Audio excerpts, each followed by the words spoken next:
સ્વામિનારાયણ ભગવાનના ચરિત્રો ઘણા બધા સંતોએ લખ્યા.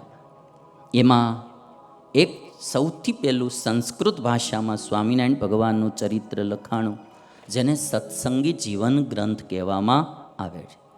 અને શતાનંદ સ્વામીએ આ ગ્રંથની રચના કરી અને આખો ગ્રંથ સંસ્કૃત ભાષામાં છે, શ્લોકબદ્ધ ગ્રંથ છે.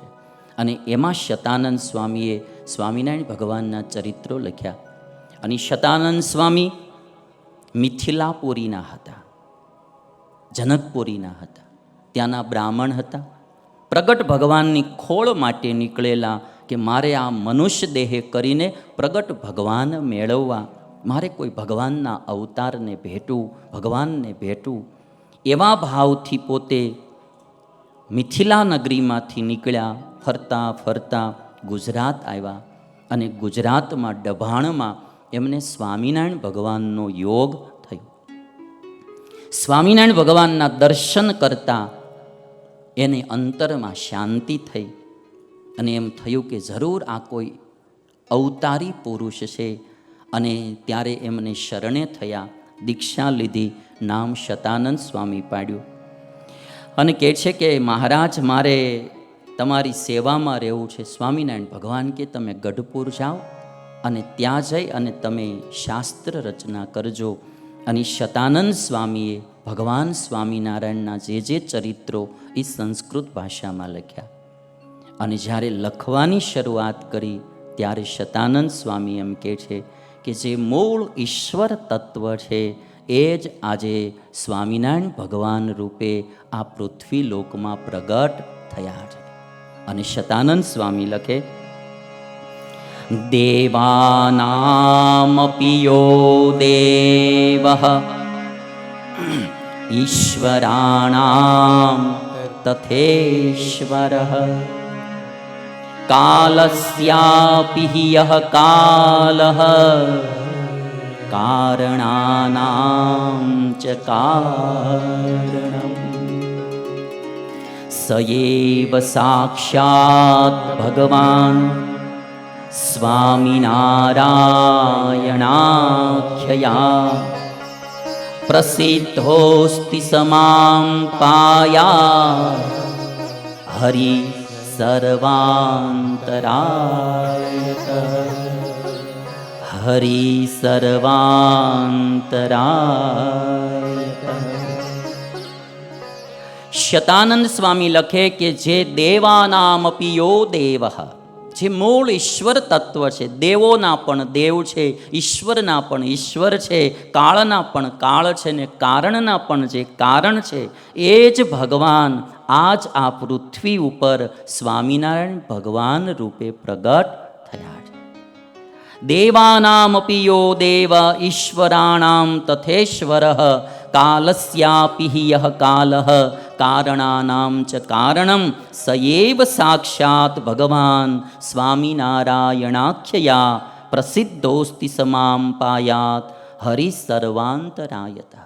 એ ભગવાન આજ સ્વામિનારાયણ રૂપે પ્રગટ થયા. એ ભગવાન મારી બધા જ અંતરાયો થકી રક્ષા કરો. હું હવે ગ્રંથનો પ્રારંભ કરું છું.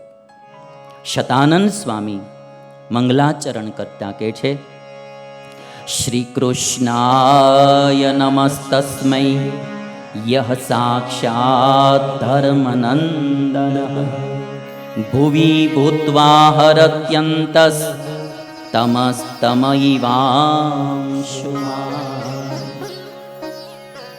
શતાનંદ સ્વામી કહે છે કે એ ભગવાન મારા અંતરનું અજ્ઞાન રૂપી અંધારું દૂર કરો. જેમ સૂર્ય પ્રગટ થાય એટલે પૃથ્વી પરનું અંધારું દૂર કરે, એમ આજ સ્વામિનારાયણ ભગવાન રૂપી સૂર્ય પ્રગટ થયો છે. એ મારા અંતરનું, મારા આત્મામાં રહેલું જે અજ્ઞાન રૂપી અંધારું એને દૂર કરો. એક વાત આમાં સમજવાની કે બાહ્ય અંધારો હોય ને તો આપણે એમાં અંધારામાં જાતા હોય એટલે તમે બધા જાણો કે પડી જાય, ક્યાંક ભટકાઈ જાય. પ્રકાશ ન હોય એટલે પડી જવાની શક્યતા, ભટકાઈ જવાની શક્યતા, કંઈક વાગી જવાની શક્યતા, ખોટો માર્ગ પકડાઈ જવાની બધી શક્યતા અંધારામાં. હવે એ બહારના અંધારામાં એટલું થાય એટલું ભીતરના અંધારામાં પણ થાય, એથી વધારે થાય. ભીતરનું અંધારું એટલે અજ્ઞાન, અને જેટલું અજ્ઞાનરૂપી અંધારું મારા તમારા આત્મામાં હોય એટલું ભટકાવાની સંભાવના વધી જાય, અને ક્યાંક અથડાઈ જવાની સંભાવના વધી જાય, ખોટા માર્ગ પકડાઈ જવાની સંભાવના વધી જાય. અને ઈસો ન થવા દેવું હોય તો પ્રકાશ કરવો પડે. તમે રોજ જે રૂમમાં પ્રવેશ કરતા હો એ રૂમમાં પણ તમારે પ્રવેશ કરવાનો હોય તો પહેલાં તમે પ્રકાશ લાઇટ કરો છો, પછી રૂમમાં પ્રવેશ કરો છો. રાત્રે બાથરૂમમાં, રોજ જે બાથરૂમમાં તમે જાઓ છો તમારું જાણીતું છે, પણ છતાંય એમાં જવું હોય તો પહેલાં તમે લાઇટ કરો, પ્રકાશ કરો, પછી બાથરૂમમાં પ્રવેશ કરો, કે અંધારામાં ક્યાંક પડી જવાય, ભટકાઈ જવાય. માણસ રાતના અંધારાને દૂર કરવા પ્રકાશ કરે છે, પણ જે જન્મ મરણ લેવડાવનારું અંધારું, રાત દાડો દુઃખી કરનારું અંધારું, જન્મ મરણના દુઃખોમાં નાખનારું અંધારું, અજ્ઞાનરૂપી અંધારું, એને દૂર કરવા મહેનત કરતો નથી. સ્વામિનારાયણ ભગવાને એટલા માટે આ શતાનંદ સ્વામી એટલા માટે આ વાત કીધી, મારું અંતરનું અંધારું દૂર કરો. આ જન્મ મરણ લેવડાવનારું, ભાવ ભટકણમાં ભટકાવનારું આ અંધારું છે, એને તમે દૂર કરો.